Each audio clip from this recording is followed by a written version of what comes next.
Hey everybody, Brian Sexton. Want to tell you about my new book, People Buy from People 10 Powerful People Lessons from the Ultimate People Person, my dad. My dad was the greatest encourager that I ever knew, and I want to tell you about him in this book, the things that my dad taught me, stories about his life, stories from my own life, and other relative connecting principles. You can go to Amazon.com and get it in paperback or Kindle. And now, here's another great episode of the Intentional Encourager podcast coming right now.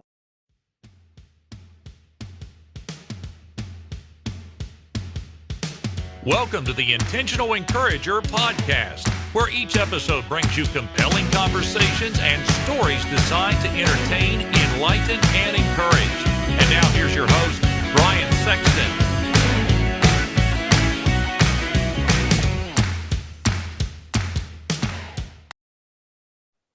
And welcome into the Intentional Encourager podcast. I'm your host, Brian Sexton. Thank you for joining us again today. And I have got a guy that I have followed for a little while on LinkedIn, and he is a former executive operator turned solopreneur tinkerer. Now we're going to get into that. We're going to dive all up into that, as the kids say, with Justin Welsh, and you can find him on LinkedIn at Justin Welsh, WELSH. You can also connect with him at theofficialjustin.com. You know, man, that's the thing is I would have thought the official Justin would have been followed by a guy named Timberlake, not Justin Welsh. But man, it's good to have you here on the Intentional Encourager podcast. Great to be on. Thanks so much for having me. I appreciate it. Good to be connected. Yeah, absolutely. Absolutely. How did you grab that domain name, man? That's pretty cool because, again, you know, JT, I would think would have a lockdown on a lot of that stuff, man. But very cool of you to grab that domain name. Yeah, it's interesting. I originally, I wanted to grab justinwelsh.com, but there is a Canadian opera singer named Justin Welsh who owns that. And so the next thing I did was grab Justin D. Welsh, which is my middle name. But the problem is D sounds like B, and Welsh people think is with an H. So every time I was on a podcast, I had to say Justin D. Welsh. That's Justin D as in David, Welsh with an S.com. And that became really challenging.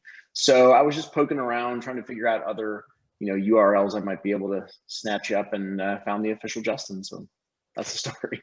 Hey, I was noticing on your LinkedIn profile, and forgive me if I mess this up, but I was looking on your LinkedIn profile, and you've got an icon of a certain school about 3 hours to the north of me in Columbus, Ohio. I do.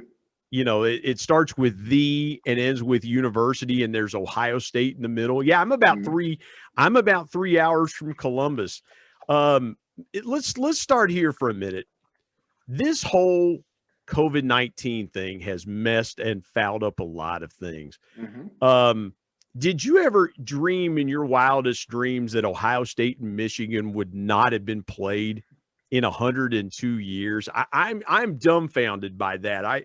I saw that on Saturday as I was watching the Fox noon kickoff as we record this. Did you ever think as an Ohio State fan that game would not ever happen in a season? No, it was really disappointing. I had been looking forward to it, and the season was cut short already. So when I think they announced it literally the day or maybe 2 days before the game, and I was really jazzed up to watch it. So that was disappointing. It figures, 2020 has been that type of year where things that are as established as that game, which has been going on for over 100 years, it also claimed that game this year. And so I don't know. I think when 2021 rolls around, we'll just be really appreciative of a lot of the things that we had to miss this year. And so, I'm looking forward to the game next year. I'm looking forward to seeing how this thing wraps up anyways, because we're still up there. Well, yeah, as we record this podcast, you've got Alabama, you've got Clemson, Notre Dame, and Ohio State are the four teams in the playoff right now. Mm-hmm. And Justin, for a lot of people, and you know this obviously, having followed the Buckeyes and things like that, there's no professional football team in that central Ohio area. And people will argue between the Browns and the Bengals, there's really not a professional football team in the state of Ohio. Of course, the Browns are doing well this year, and my Bengals are just, another nosedive season. But how is it for folks that don't understand the rabid passion that Ohio State fans have? How would you adequately describe that? Because I know what it's like, growing up in Southern Ohio, being around a lot of Buckeye fans and things like that, even being 15 minutes away from Marshall University, where I went to school. But how do you describe the rabid passion that Buckeye fans have all over the country? Yeah, I mean, we're intense, right? And I think that part of that comes from the fact that a lot of folks who grow up in Cleveland, Cincinnati, Columbus, they end up in other cities. And I know that happens all over the place, but I tell you, you come to Nashville, where I live right now, and you see so many Ohio license plates. You go to New York, I met so many folks from Ohio. I lived in LA, so many people from Ohio. And I think that what they're looking for is sort of like a grounding stake, something to remember about where they came from. And I think that they grew up with Buckeye lore, and that's the thing that, is the commonality amongst all Ohioans as they leave the state of Ohio and go to other cities and other states. That kind of keeps them grounded. It reminds them of their Midwest roots. It's a very Midwest thing. And so, I don't know, I've always appreciated it. 2004, my Marshall University Thundering Herd are on the verge of an upset in the Horseshoe. We're up 20. We were up in the game. Mike Nugent comes in and kicks a field goal to tie it. 4 seconds left and a 55-yarder. And here comes Nugent trotting out on the field again. And son of a gun, if he didn't bury one from the left hash mark from 55 yards out to beat my Marshall team. And I'm like, this guy's a stud. I mean, you kick one from 55 on grass with no time left and that's a tough hash mark to kick from anyways, that left hash mark, because of the width of the pro goal post. I mean, it's hard. It's really hard. And Nugent just kicks one right down the middle, and it's amazing. And I wanted to ask you about that because, again, where sports is such a big part of people's lives, and it's really, and that's something that's kind of been pulled back and throttled back. You and I were talking before we started recording that a lot of that stuff has been throttled back this year and things like that. And so, did you grow up in Ohio? How did you become an Ohio State fan? I did. I'm from Cleveland. I was born in Cleveland Heights, University Heights, Ohio area, which is like downtown Cleveland, sort of like 15, 20 minutes outside of downtown, not really downtown. And when I was 10, my folks moved to a small rural community called Chesterland, Ohio. I lived in Novelty. And so I'm from a community of like 4,000 people in northeastern Ohio. And, to be honest, I wasn't a very good student in high school. I was always in the accelerated classes, but I just didn't. I wasn't a good student. And when I graduated in the bottom 50% of my high school class, and I wanted to go to Xavier. And I couldn't get in. And really at that time, like Ohio State, it's a great school now. It was not as good of an academic school back then when I got in. And so that was like my option. And so I only applied to 2 schools, Xavier and Ohio State, and I only got into one of them. So that's what led me to Ohio State. And you just naturally become a fan when you're there. Well, and again, to Columbus and Ohio in that area. First of all, mad respect. I spent quite a bit of time in Northeast Ohio working in that area. That is an area where people value hard work. Mm-hmm. They cherish hard work. It's ingrained in them from birth all the way through. Let me ask you this: your upbringing. What has it taught you? What has your upbringing taught you that you have applied precisely to what you're doing now with around the midst of the pandemic and doing some of the stuff you're doing with your company? What did you learn as a kid that translated to what you're doing now? Yeah, I think, it's interesting. If I look back at my upbringing, my parents are very hard workers. So my dad comes from a very poor family. And he worked in the steel mill, he built bridges, and then he eventually graduated college and he became a salesperson for a pharmaceutical company. And he worked for over 40 years for the same company. And my mom owned a small business. She's a dance instructor, and they just worked really hard.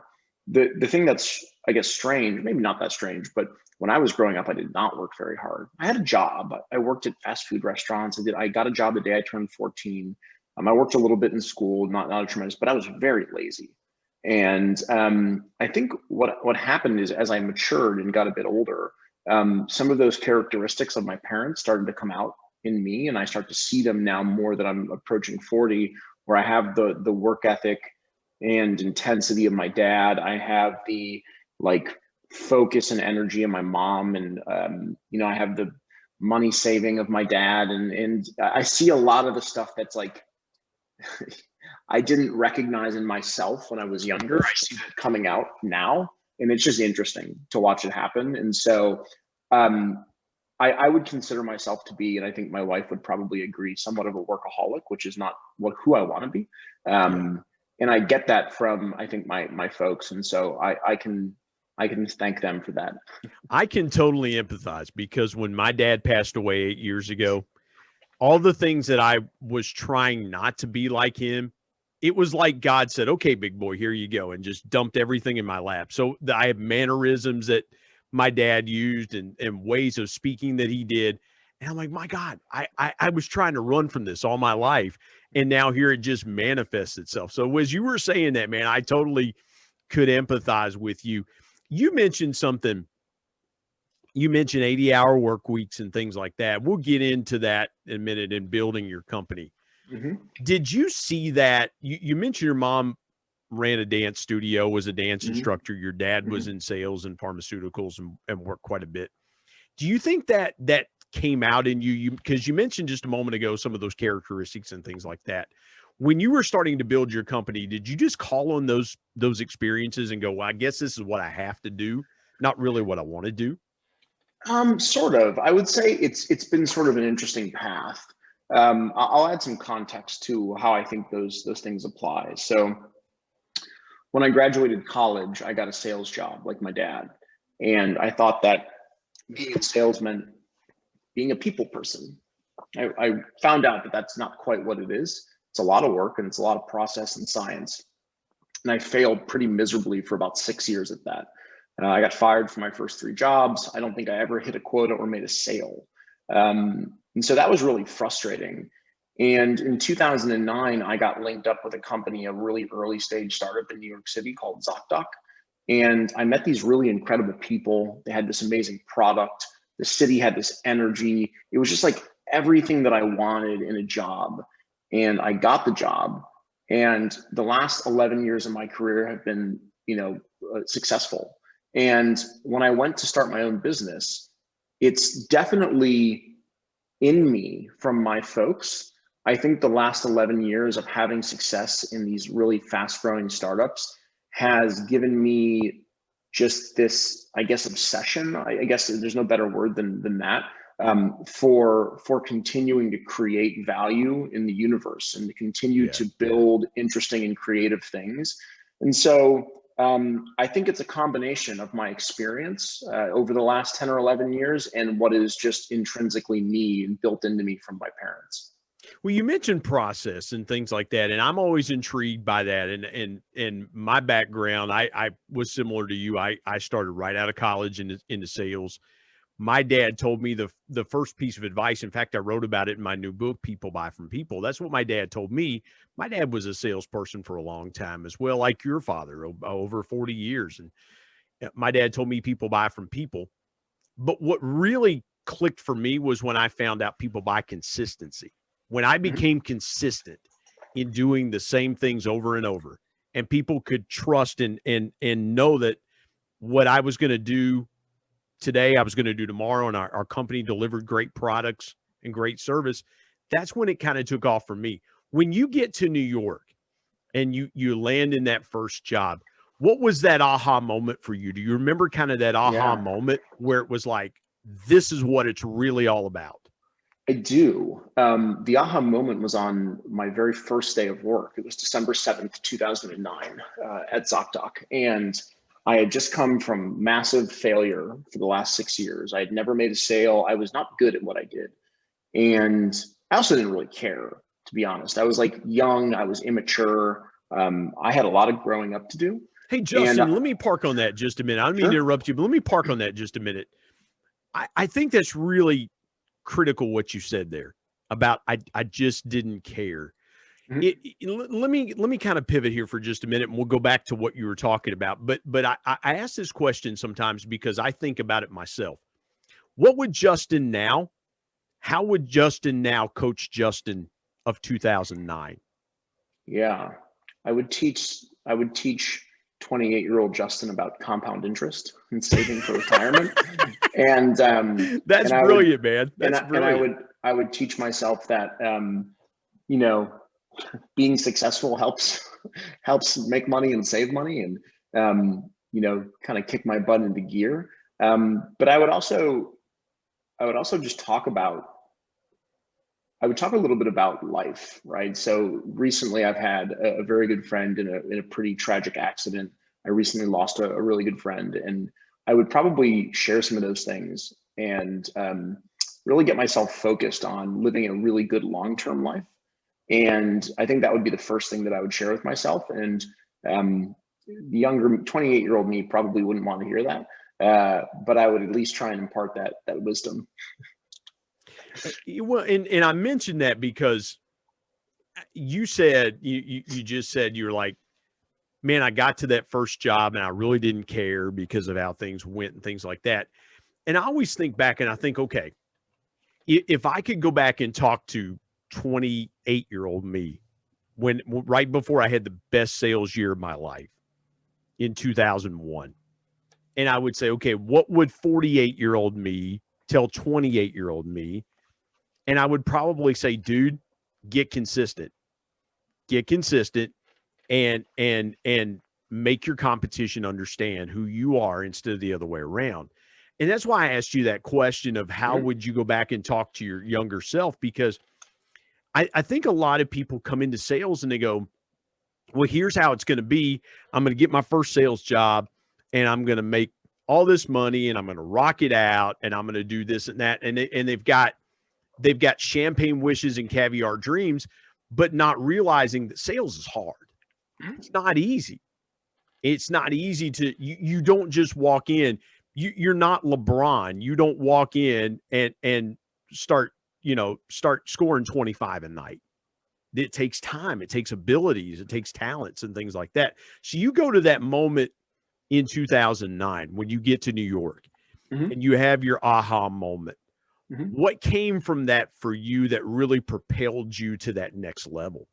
Yeah, the aha moment was my first day of work. I made a sale, and I had not made a sale before. I had gone 6 years making 0 sales. And so I went out my very first day with my boss. I made a sale, and I was like, oh my gosh, I can do this. Like, I can actually do this job. Like, I know I can do this. And what was on the other side of that confidence was like this very much untapped potential. And so I went from being a guy who didn't care a whole lot and who didn't work very hard to making a sale on my first day of work. And then it's almost like a light switch. The next day, I wanted to be the best at this company. Like, I wanted to be the best salesperson. And so I made a very simple switch. And the simple switch that I made was investing in myself. So I spent a lot of time reading. I spent a lot of time listening. I spent a lot of time asking questions. I spent a lot of time with people who were really excellent at sales. And I just consumed as much knowledge as I could get. And I consider that an investment of my time. And as I got better and better, and as things became more widely available, as the internet grew and things like that, I made more investments. I purchased information. Yeah. I hired coaches. I always feel like if I've got $1, the highest return on investment I can get is investing into myself. And so I do a lot of that, and that has helped propel myself and my business over the last many years. Hey, everybody, Brian Sexton here. I want to tell you about our sponsor, SEO National. SEO stands for Search Engine Optimization. Now, what's that, you might say? Well, search engine optimization helps you show up higher on search engines in front of paying customers for words that you as a business owner can monetize. What a great concept. SEO National is owned by my good buddy Damon Burton, who's been a guest here on the Intentional Encourager podcast. Not only has Damon and his team worked with businesses of all sizes, from e-commerce startups to NBA teams and Shark Tank featured businesses, but more importantly, Damon and his team are about transparency, trust, and providing lifetime value. So much so that he still has his first customers after opening SEO National 14 years ago. Let me give you some intentional encouragement and call Damon and his team today at 855-736-6285 or go to www.seonational.com and get a free quote. Justin, was there a particular hurdle that you flip that light switch? And it's intoxicating when you sell something and you create enough value that someone wants what you have and you make that connection that way. It's intoxicating. It really is. It is a drug for which there's no high like it. And I've never done drugs or anything like that, but I can't think of anything else like it because it's just magical. It's incredible in that moment. When you start consuming content and you start building yourself and investing in yourself, was there a moment you kind of plateaued and you had to push through and dig and go past where you were at to get to that next step that you wanted to get to? Yeah, I would say that, I plateaued because all of the skills and qualities that I had that led to a successful career also led to burnout, to be honest. Like, I work very hard. I'm very much a control freak. I like to control everything. And I'm sure if you talk to folks that work with me and know me, they would describe me in a very similar way. And so those sort of qualities lead to burnout. And that's what happened to me in 2018. I had been an executive at a business for 3 years. We were growing very rapidly. I had joined, as the VP of sales in 2015 with no revenue, and we had crossed probably 30 or 35 million in revenue by the time I was there for 3 years. And I started to burn out because I was creating, I was investing, I was coaching, managing, building. Like I think I was working 15 to 18-hour days every day. And I did that for a long time, and everything sort of came crashing down. Physically, I got really out of shape. Mentally, I got really out of shape. My relationship suffered. 2018 was a tough year. I'm sitting here thinking as you were talking about that, and we talked a few minutes ago about being an Ohio State fan. And of course, a few years ago, Ohio State fans watched Urban Meyer, very, very successful, highly successful head football coach at Ohio State and the University of Florida, Utah, been at several places. Urban Meyer gets to the point where his health is affected.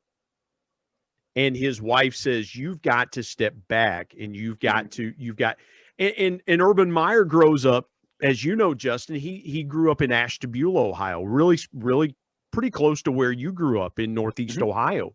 Mm-hmm. And he said it had been his dream to be the head coach at Ohio State.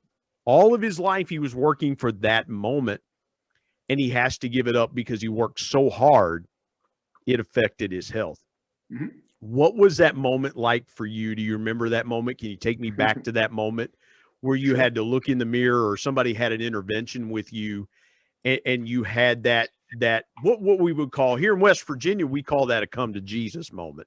Mm-hmm. Do you remember that moment? Take me through that moment in your life. I do. On December 17th of 2018, I had a massive panic attack. So it was in the morning, and my wife and I were going to get some lunch, and I had a lot of anxiety, and I started to not be able to feel my fingers. My fingers were tingling. And that somehow spiraled into an all-out massive panic attack. Did you think it was something physical? Did you think you were having a heart attack or something like that? Oh, I thought I was dying. Oh yeah, 100% thought I was dying. And screaming, hallucinating. It was a really bad day, and we had to call 911. The paramedics had to come out and basically get me in the right state of mind. And that was sort of the last straw. That was the thing that really suggested that the burnout had gotten really bad. And I didn't walk away from my job right then. I got healthier, and but ultimately 9 months later, I ended up leaving my role.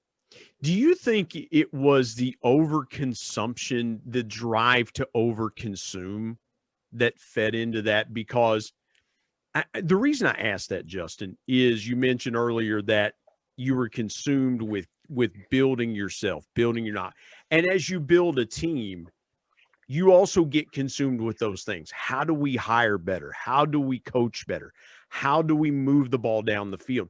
Again, it's like a college football coach at that high level of how do we continue to stay on top when we're already here? I would have to think a guy like, and we were just talking about Urban Meyer. I can see where Urban Meyer, because has that control mechanism inside of him and the pressure cooker of being the head coach at Ohio State, where expectations are always national championship or bust, just weighs on you and weighs on you and weighs on you. When you were able to step aside from that and get yourself healthier, what was the first change that you made to your physical well-being or your mental well-being that started you getting on the road to recovery? Yeah, the first thing that I did was I stopped consuming alcohol for a long period of time. That was really key in terms of getting because when I was burning out, I was numbing a lot of that burnout with alcohol. And so I stopped consuming alcohol for about a little less than 90 days, lost a ton of weight, lost like 30 pounds. I started taking walks with my wife. My wife and I walked back then 10 miles a day. We did 3.33 miles in the morning, in the afternoon, and in the evening. Now we do about 6 or 7 each day. And so I walked, I cut down on alcohol. And the other thing that I did was just I tried my hardest to reduce time on electronics, and something I still struggle with. I'm on the computer very often, to the point where it hurts my eyes sometimes. So I tried to make those changes, and making those changes was really helpful. And then maybe one last one was I got distracted. So I spent time reading fiction. Usually, I'm the kind of guy where first of all, I don't relax ever. So I don't sit on the couch and relax. That's just not who I am.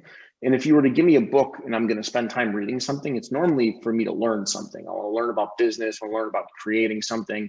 So I just made a commitment to read some fiction. And that was actually really great for my mind. Took my mind off work. It was a kind of a break, right? And so those are some things that worked really well for me.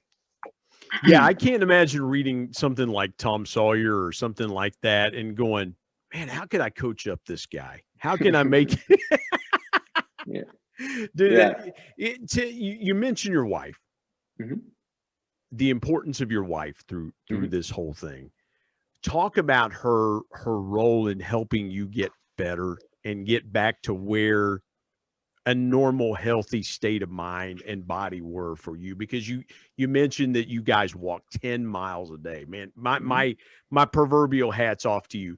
But I heard there when you were talking about that, Justin, I heard the importance of your wife. Tell me about that and her role in your recovery. Yeah, she's the number one support system that I have. And my wife and I have been together for we're going on 10 years, and we met at one of my businesses, ZocDoc, that we worked at together. And she will put her own priorities aside to support me when necessary.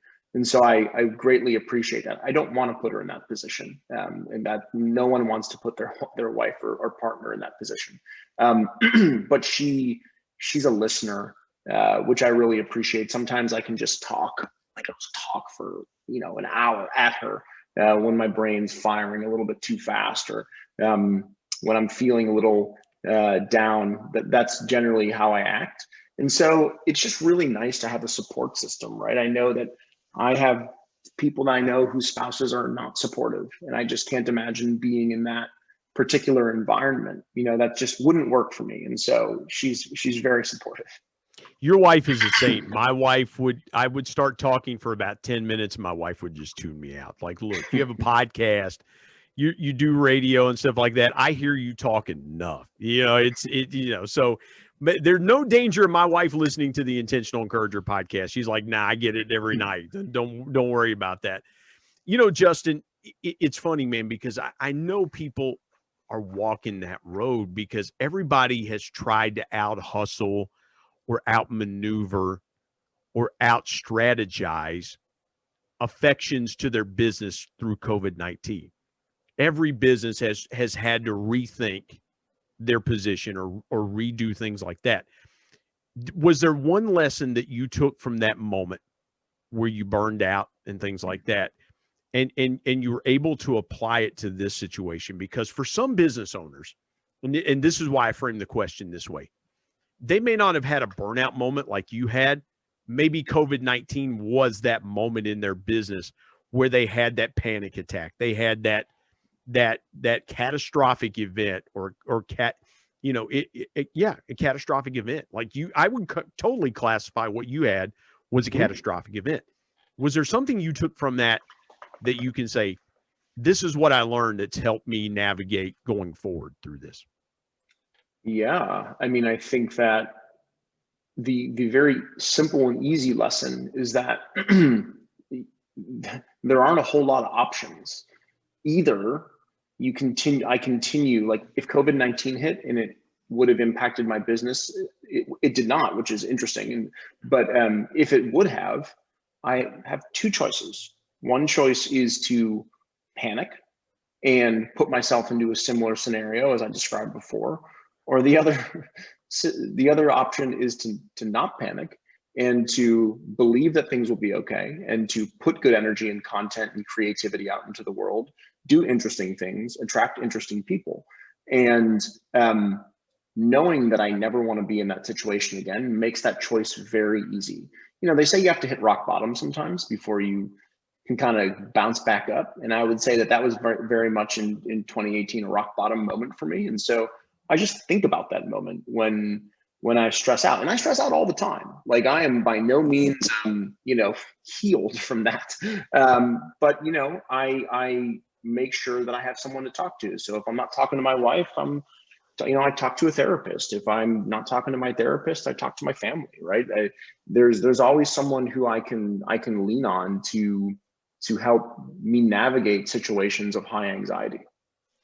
It's, and I'm sitting here writing some things down as we talk, and you'll see this on video, but, I think that is so important is sometimes you just need to verbalize frustration, even if it's just talking to somebody, because internalizing those frustrations is not healthy.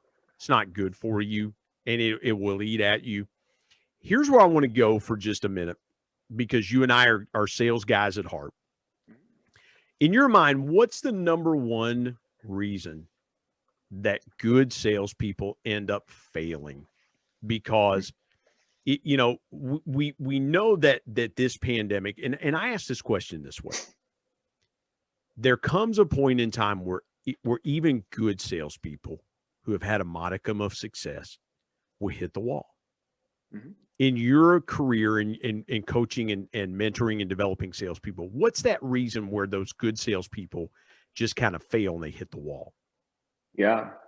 I would say the reason that most salespeople fail is because they already believe they're good when they're not. That is the reason that most salespeople fail. They think they're great, because sales is an ego game. And what they don't realize is it changes every year. Customers get access to more information. You have to work harder. You have to change. You have to iterate constantly. And so if you're just doing the same thing you've been doing for your whole career, that generally doesn't work. That's why most people fail. Why good salespeople fail is because they're at a company or representing a product that they don't enjoy. I've heard people talk about, you can sell a product you don't believe in or don't enjoy. You can, definitely. It is not a good strategy for long-term success. So what I mean by that is I've sold a bunch of different things. And when I truly love the product, love the solution, love the people that I'm helping, I like taking my customers from point A, which is failing, to point B, which is being very successful.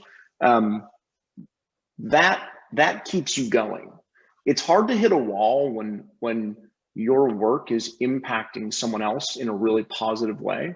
To give you an example, my last business, Patient Pop, we sold marketing solutions to private practice physicians. Private practice physicians are struggling. I mean, I'm not struggling in the sense that other folks are struggling, but their businesses are much more challenging than they used to be. And so when their revenue is decreasing and their, costs are increasing, it was awesome to help them add another zero onto their revenue, right? Yeah. To triple what they're doing. That made me feel great all the time. And so I always recommend that, like, don't optimize for salary. Don't optimize for a $5,000 higher bonus. Optimize for like the people, the product, the learning. That will keep you going. Yeah. And I love what you said there. And I was thinking, as you were giving that answer, I thought, okay, in my career, what were those times that I experienced failure with a customer? And I realized two things. One, I didn't have my finger on the pulse.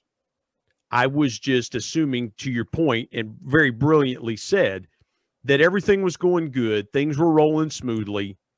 Life was good. It was like, okay, well, my customer's continuing to buy, so things must be good.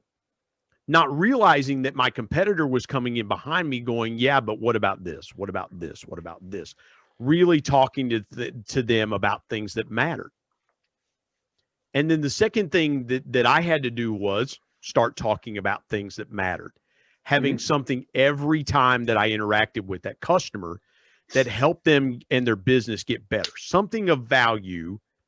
One thing, and Justin, that's the thing, and I love what you said there. What reminded me of that is a salesperson doesn't have to talk for an hour to give their customer tremendous value. They can say one thing in about 3 to 5 minutes, and their customer can have that V8 moment and go, wow, thank you. And they've just added tremendous value to that customer. And customers don't fire salespeople that continue to add value to them. That's right. They just don't fire them because they're too indispensable. And I can remember in my career giving customers in the restaurant business ideas that made them thousands of dollars. All of a sudden, my price didn't matter because I had made them money. And I love I had to piggyback off of that, off of what you said, because that is so good. I want to ask you, and Amen, you've been so gracious with your time. Sure. This is the Intentional Encourager podcast. I want you to give your biggest piece of intentional encouragement out there to a leader, to a business owner, to a salesperson, somebody that's listening to our conversation today. And man, this has been so good. You went right away to where we normally go in the podcast later and telling your story. And I love it, man. Thank you for just taking the bull by the horns and running with it. But leave the folks today with your biggest piece of intentional encouragement. Yeah. I mean, I would say my biggest piece of intentional encouragement, it's going to sound a lot like something that Gary Vaynerchuk would say, right? But it's like, what other option do you have right now, right? I think that today people are struggling. And if they continue to do the same thing all the time, they're going to continue to struggle. So what I would suggest is tomorrow, get creative, find something interesting, try something unique, do something different than what you've normally done across the course of your career, and take action. What I see so many folks doing, especially online, is consuming, and they want to create, but they're afraid. And so what I would say is tomorrow, wipe that fear away and get started. If you get started putting out good and interesting things into the world, you will attract good and interesting people. And when you attract interesting people into your circle, the door to unique and amazing opportunities unlocks naturally. So we're all trapped at home, right? We've all got a little extra time. What I would do is start putting that positive energy and those interesting things out into the universe, and watch your tribe, your network grow, and then watch your unique opportunities open up. To me, that was my whole mantra for 2020, and it proved to be right. Well, that fits perfectly with what we do here, because again, we try to be very intentional in telling the right stories and doing the right things. And Justin Welsh, man, you have brought it today. I so appreciate your time. Tell folks how they can get connected with you and find your resources and get connected with you. Totally. There's a couple different ways. They can follow me on LinkedIn. It's Justin Welsh, WELSH. They can follow me on Twitter. It's Justin Sass, Justin SAAS. Or they can go to my personal website, which is just justinwelsh.me, M-E. Justin Welsh, man, this has been so good. I have so appreciated your time. And we've been trying to get together for a few weeks now to record this. And I'm so grateful Justin carved the time out. Justin, man, thank you for joining me today on the Intentional Encourager podcast. It was great to be on. Thanks so much for having me, man. My thanks as always to producer Bryce Sexton and technical advisor Matt Means. And the ultimate thanks goes to the Lord Jesus Christ, who provides intentional encouragement every day through His Word. And until next time, remember, everyone, everywhere, at any time and any place can be an intentional